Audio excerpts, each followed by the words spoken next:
प्यारे बच्चों नमस्कार। आपके अपने YouTube channel MG study point पर आप सभी का हार्दिक स्वागत है। आज के इस वीडियो में हम जानेंगे कि NMMS एग्ज़ाम जो होता है उसके अंदर क्या क्या ज़रूरी डॉक्यूमेंट्स हैं, कितनी स्कॉलरशिप मिलती है, कौन कौन विद्यार्थी जो है फॉर्म भर सकते हैं, ये सब डिटेल में हम आज के इस वीडियो में हम जानेंगे। तो आइए हम सबसे पहले परिचय से शुरू करते हैं कि NMMS का परिचय क्या है। National means cum merit scholarship जो NMMS है ये एक केंद्र प्रायोजित योजना है, यानी एक सेंट्रल गवर्नमेंट की योजना है। ये राज्य सरकार की योजना नहीं है, किसकी है? केंद्र सरकार की। इसकी शुरुआत मई 2008 में हुई थी और स्कूल शिक्षा एवं साक्षरता विभाग, शिक्षा मंत्रालय, भारत सरकार, नई दिल्ली द्वारा इसका संचालन एवं क्रियान्वयन किया जाता है। यानी नई दिल्ली से इसका संचालन और क्रियान्वयन किया जाता है। निदेशक जो RSCRT के उदयपुर के हैं, इसके राज्य नोडल अधिकारी हैं। तो राज्य नोडल अधिकारी अपने RSCRT उदयपुर के जो निदेशक हैं, डायरेक्टर, वो होते हैं। राज्य स्तर पर इसका संचालन और मॉनिटरिंग RSCRT उदयपुर द्वारा की जाती है। सभी जिला शिक्षा अधिकारी जिला नोडल अधिकारी होते हैं और जिला स्तर पर संचालन और मॉनिटरिंग के काम भी कौन करते हैं? जिला शिक्षा अधिकारी करते हैं।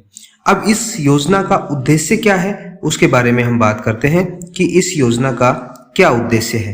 देखिए, उद्देश्य में आएगा, इस छात्रवृत्ति का उद्देश्य आर्थिक रूप से कमजोर प्रतिभाशाली विद्यार्थियों को अपनी माध्यमिक स्तर तक की शिक्षा को पूरा करने के लिए प्रेरित करना है, ताकि कक्षा 8 के बाद स्कूलों की ड्रॉप आउट दर कम हो, उसकी कि ड्रॉप आउट जो विद्यार्थी हैं वो कम हो, और प्रत्येक वर्ष कक्षा 8 में अध्ययनरत विद्यार्थी की राज्य स्तर पर चयन परीक्षा होती है। इस परीक्षा में चयनित विद्यार्थी को कक्षा 9 से 12वीं तक राजकीय विद्यालय में नियमित अध्ययनरत रहने पर NMMS छात्रवृत्ति प्राप्त होती है। अगर वो 9 से 12 तक रेगुलर पढ़ेगा तो छात्रवृत्ति मिलेगी। मान लो कक्षा 9 में पढ़ने के बाद छोड़ देता है तो आगे की छात्रवृत्ति नहीं मिलेगी, केवल कक्षा 9 की मिलेगी। कक्षा 11 तक छोड़ देता है तो कक्षा 11 तक की छात्रवृत्ति मिलेगी। इसका उद्देश्य यही है कि कम से कम बच्चा 12वीं तक की पढ़ाई अपनी पूरी कर ले और 12वीं तक फिर उसको छात्रवृत्ति मिलेगी। अब छात्रवृत्ति की राशि कितनी मिलती है? देखिए कितनी छात्रवृत्ति की राशि मिलती है। छात्रवृत्ति की जो राशि मिलती है, NMMS चयनित विद्यार्थी को कक्षा 9वीं से 12वीं तक नियमित अध्ययनरत रहने पर 12,000 रुपये प्रति वर्ष की दर से छात्रवृत्ति मिलती है। यानी 1 साल के 12,000, 4 साल में कुल कितने मिलेंगे? 48,000 रुपए की छात्रवृत्ति कुल मिलती है। छात्रवृत्ति की राशि का भुगतान DBT से किया जाता है। एक साथ होता है 12,000 रुपये, सीधे ही विद्यार्थी के खाते में PFMS द्वारा स्थानांतरित की जाती है। प्रत्येक राज्य और केंद्र शासित प्रदेशों की छात्रवृत्ति की संख्या केंद्र सरकार द्वारा आवंटित की गई है। यानी अपने हर एक राज्य में कितने बच्चों को छात्रवृत्ति मिलेगी ये केंद्र सरकार ने निर्धारित कर रखा है। राजस्थान राज्य का कोटा जो है 5,471 है। कुल 5,471 विद्यार्थियों को राजस्थान में छात्रवृत्ति मिलेगी और इसमें भी डिस्ट्रिक्ट वाइज हर एक जिले के अलग अलग डिसाइड किए हुए हैं। जैसे अजमेर है तो अजमेर के कुल 183 स्टूडेंट्स को मिलती है। ऐसे हर एक डिस्ट्रिक्ट को अलग अलग बच्चों को छात्रवृत्ति मिलती है। वो डाटा भी हम आपके साथ शेयर कर देंगे। नई संशोधित पात्रता मापदंड कि कौन कौन विद्यार्थी पात्र होगा। कक्षा 8 के राजकीय विद्यालय में अध्ययनरत, कक्षा 8 में राजकीय विद्यालय में अध्ययनरत होना चाहिए। अभिभावक माता पिता की वार्षिक आय 3.5 लाख से अधिक नहीं होनी चाहिए। यानी एनुअल इनकम जो है वार्षिक आय वो 3.5 लाख से अधिक नहीं होनी चाहिए। NMMS योजना के नवीन संशोधित दिशा निर्देशों के अनुसार आय सीमा, पहले ये 1.5 लाख रुपए थी और 1.5 लाख रुपए को बढ़ा करके 3.5 लाख रुपए कर दी गई है। कक्षा 9वीं तथा कक्षा 11वीं में प्रथम प्रयास में उत्तीर्ण होना अनिवार्य। 9वीं और 11वीं में एक बार में पास होना जरूरी है। अगर मान लो फेल हो गए बच्चा तो फिर छात्रवृत्ति आगे नहीं मिलेगी। और कक्षा 10वीं में 60% प्राप्तांक अनिवार्य है। कक्षा 10 में जो है 60% अंक आने जरूरी है। यहाँ लिखा कक्षा 8 में राजकीय विद्यालय में अध्ययनरत। अगर विद्यार्थी कक्षा 7 में राजकीय विद्यालय में नहीं पढ़ा, कक्षा 7 में प्राइवेट स्कूल में पढ़ा और 8 में गवर्नमेंट स्कूल में आ गया, तो वो बच्चा भी पात्र नहीं है। यानी कक्षा 7 में भी गवर्नमेंट स्कूल में पढ़ना चाहिए और कक्षा 8 में भी गवर्नमेंट स्कूल में, तभी वो पात्र होगा, उसका फॉर्म भरा जाएगा। कौन पात्र नहीं है? ऐसे कौन कौन से हैं? देखो, जवाहर नवोदय विद्यालय, केंद्रीय विद्यालय, सैनिक स्कूल के छात्र जो हैं वो इसके लिए पात्र नहीं है। राज्य सरकार द्वारा संचालित आवासीय विद्यालयों में पढ़ने वाले छात्र, जहां बोर्डिंग लॉजिंग शिक्षा व्यवस्था है, तो आवासीय विद्यालयों में जो विद्यार्थी पढ़ते हैं वो भी फॉर्म नहीं भर सकते। निजी विद्यालयों में पढ़ने वाले छात्र फॉर्म नहीं भर सकते। राजकीय छात्रावास में रहने वाले विद्यार्थी भी फॉर्म नहीं भर सकते। अगर मान लो कोई विद्यार्थी गवर्नमेंट हॉस्टल में रहता है तो वह भी फॉर्म नहीं भर सकता। राजकीय अनुदानित विद्यालय व स्थानीय निकाय द्वारा संचालित विद्यालयों में अध्ययनरत विद्यार्थी भी ये फॉर्म नहीं भर सकते हैं। इसके बाद हम देखेंगे पात्रता व छात्रवृत्ति की निरंतरता हेतु न्यूनतम उत्तीर्णांक। कक्षा 7 में मिनिमम 55% होने चाहिए। कक्षा 8 में भी 55% अंक आने चाहिए। कक्षा 9 में स्पष्ट उत्तीर्ण होना चाहिए, यानी उसके कोई पास सहानुग्रह उत्तीर्ण होते हैं, पास बाई ग्रेस, वो नहीं होना चाहिए। और कक्षा 10 में 60% अंक होने चाहिए। कक्षा 11 में स्पष्ट उत्तीर्ण होना चाहिए, तो अभी उनको आगे छात्रवृत्ति मिलेगी, नहीं तो नहीं मिलेगी। SC ST के विद्यार्थियों के लिए 5% की छूट है। NMMS आवेदन प्रक्रिया क्या होती है, आवेदन कैसे किया जाता है? State nodal Rajasthan RSCRT Udaipur द्वारा हर वर्ष पात्र विद्यार्थियों के आवेदन मांगे जाते हैं। ऑनलाइन आवेदन भरे जाते हैं और ऑनलाइन आवेदन शाला दर्पण के माध्यम से करना होता है। ये ऑनलाइन आवेदन शाला दर्पण से होगा। शाला दर्पण पर योजनाओं नाम का एक टैब है, योजनाओं में जाएंगे तो वहां पर अपने को मिल जाएगा एक NMMS का भी। उस टैब में जाएंगे तो फिर अपने को आवेदन का ऑप्शन वहां पर मिल जाएगा, वहां से हम ऑनलाइन आवेदन कर सकते हैं बच्चे का। आवेदन करने के बाद हार्ड कॉपी निकालकर आवश्यक दस्तावेज लगाएं और इसको अपने को रखनी होती है रिकॉर्ड में, क्योंकि अगर बच्चे का सिलेक्शन, अगर ये जो फॉर्म होते हैं इनको भरने के बाद में अपने पास कितने दिन तक रखना होता है, अगर मान लो विद्यार्थी जिन बच्चों का फॉर्म भरा है उसका चयन हो गया है तो 5 साल तक के इन फॉर्म को अपने को पास रखना होता है, फॉर्म भरा हुआ।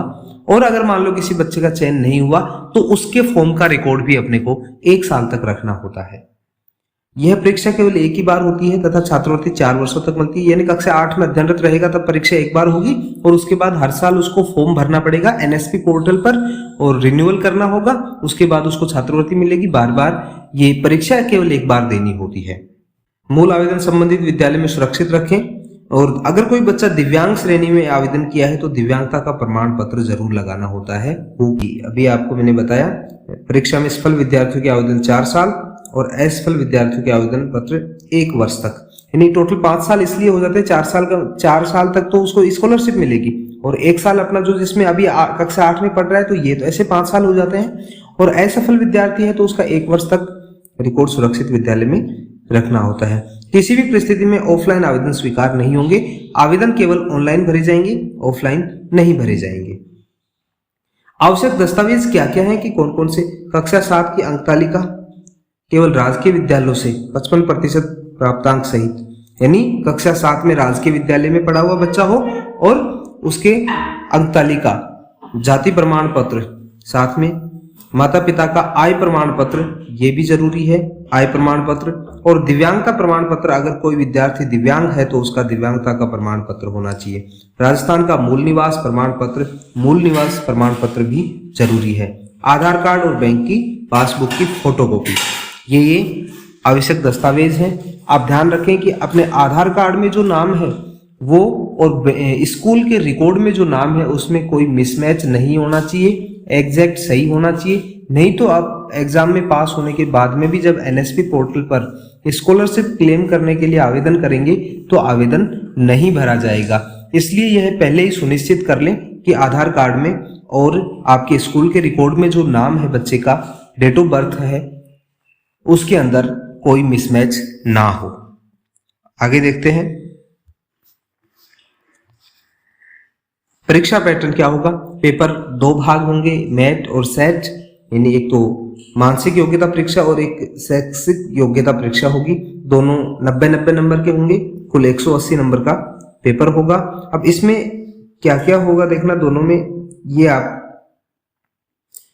मानसिक योग्यता में तो 90 बहुविकल्पीय प्रश्नों के माध्यम से विद्यार्थी की तर्क क्षमता और आलोचना सोच का जांच करता है। ये इसका सिलेबस आपको हम ग्रुप में डाल देंगे, सिलेबस भी जारी किया हुआ है।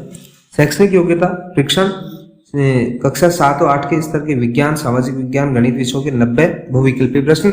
इसमें कक्षा 7 का तो पूरा सिलेबस आता है और कक्षा 8 का अपना जो हाफ ईयरली तक का सिलेबस होता है वो ही पेपर में आता है। तो वो उसका सिलेबस भी डाला हुआ है, वो उसकी पीडीएफ आपको ग्रुप में मिल जाएगी। परीक्षा परिणाम, परीक्षा परिणाम जो है ये सभी परीक्षा के उपयुक्त घोषित किया जाएगा। एनएमएमएस योजना में राजस्थान राज्य का कोटा 5471 विद्यार्थियों को पास किया जाएगा, जिसकी जिलेवार और श्रेणीवार वर्गीकरण किया गया है। हर डिस्ट्रिक्ट की अलग अलग सीटें हैं, उसमें भी कैटेगरी वाइज, तो उन सब के हिसाब से रिजल्ट जारी किया जाएगा। अतः छात्रवृत्ति के लिए पात्रता के लिए जिला मेरिट में आना जरूरी है। देखिए, हो सकता है किसी जिले में जनरल की मेरिट जा रही है 105 नंबर और किसी बच्चे के नंबर आ रहे हैं 106 नंबर, लेकिन उसका जिला दूसरा है, तो उसका चयन नहीं होने का कारण ये होगा क्योंकि उसके जिले में उस कैटेगरी की कट ऑफ कितनी है उसमें क्वालिफाई होना जरूरी है। ऐसा नहीं देखना कि दूसरे जिले में तो जनरल के इतने हैं, क्योंकि ये जो मेरिट लिस्ट बनती है ये डिस्ट्रिक्ट वाइज बनती है, तो किसी डिस्ट्रिक्ट की ज्यादा जाती है तो किसी की कम होती है। SC ST श्रेणी के लिए, और इसके लिए न्यूनतम जो है 40% अंक आना जरूरी है। एनएमएमएस के लिए न्यूनतम कट ऑफ अंक 32, यानी SC ST में है तो उनके लिए छूट है, उनके लिए कम से कम 32 अंक। और दिव्यांगता श्रेणी में अपने श्रेणी में 3% का आरक्षण नियमानुसार देयी है। दिव्यांग जो बच्चे होते हैं उनको 3% आरक्षण मिलता है, 3% खुद की कैटेगरी में। ये 40% अंक का क्या है इसको ध्यान से समझना। 90 नंबर के दो पार्ट है, मैट और सेट। मान लो आपके मैट में 90 में से 80 नंबर आ गए और सेट में आपके 90 में से आ गए 35 नंबर, तो 90 में से एक तो 80 आए, 80 और 35 को अगर हम मिलाते हैं तो अपने नंबर हो गए 115। और मान लो कट ऑफ गई है 110 नंबर, तो भी आपका चयन नहीं होगा क्योंकि आपके मिनिमम 40 नंबर नहीं आए सेट में। इसलिए ओवरऑल ज्यादा नंबर हो तो भी पास नहीं हो, कम से कम मिनिमम जो मार्क्स हैं वो 40% होने चाहिए। 40% का मतलब है यहां पर कि 90 है तो 90 का 40% हो जाएगा 36 मार्क्स। आगे है परीक्षा शुल्क मुक्ति, यानी कोई परीक्षा शुल्क नहीं लगता है इसके अंदर, आवेदन शुल्क देय नहीं है। परीक्षा के चयन के बाद करणीय कार्य, चयन होने के बाद में क्या करना होता है, एनएमएमएस पे ऑनलाइन आवेदन, एनएसपी पोर्टल के ऊपर ऑनलाइन आवेदन करना होता है कक्षा 9 में, और फिर 10, 11, 12 में आगे उसका नवीनीकरण करना होता है, रिन्यूअल करना होता है। उसके लिए आपको अपना आय प्रमाण पत्र प्रस्तुत करना होता है और ये ई-मित्र पे ऑनलाइन करवा सकते हैं अपने, और साथ ही उसकी हार्ड कॉपी जो होती है स्कूल में जमा करवानी होती है, क्योंकि स्कूल से उसको वेरीफाई किया जाता है और स्कूल से वेरीफाई करने के बाद वो जिला शिक्षा अधिकारी के पास जाता है, जिला नोडल अधिकारी के पास, वहां से वेरीफाई होता है। वहां से वेरीफाई होने के बाद स्टेट नोडल ऑफिसर से वेरीफाई होता है और फिर वो PFMS के थ्रू आपके अकाउंट में डायरेक्ट DBT के द्वारा आपके अकाउंट में वो ट्रांसफर कर दिए जाते हैं। तो आपका अकाउंट जो है वो आधार कार्ड से लिंक होना चाहिए। अभी के लिए क्या है, विशेष ध्यान रखना है कि आधार कार्ड में नाम, डेट ऑफ बर्थ वही होना चाहिए जो आपके स्कूल के रिकॉर्ड में है। इससे संबंधित अगर अभी भी आपके मन में कोई प्रश्न हो तो आप कमेंट बॉक्स में लिख दें, हम आपके उसका प्रश्न का समाधान करने का प्रयास करें।